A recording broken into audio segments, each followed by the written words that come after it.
Medical కాలేజీల ప్రైవేటీకరణకు వ్యతిరేకంగా వైసీపీ కోటి సంతకాల సేకరణ ర్యాలీలు నిర్వహిస్తోంది. ఇందులో భాగంగా విజయనగరంలో 7 నియోజకవర్గాల వైసీపీ కార్యకర్తలు భారీ ర్యాలీ నిర్వహించారు.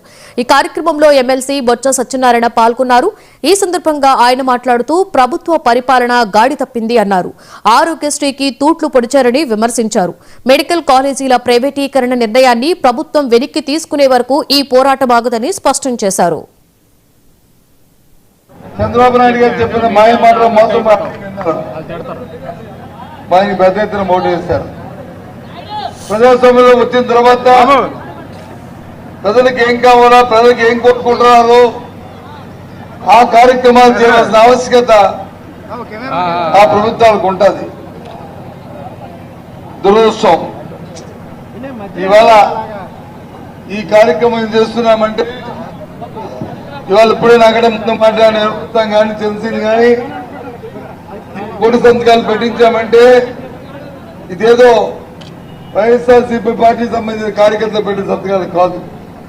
అదిగా వ్యాన్లో ఉన్నాయి 4,50,000 దగ్గర ఉన్న సంతకాలు. ఈ జిల్లాలో ఉన్న మేధావులు, ఈ జిల్లాలో ఉన్న విద్యార్థులు, ఈ జిల్లాలో ఉన్న రైతాంగం ఆఖరికి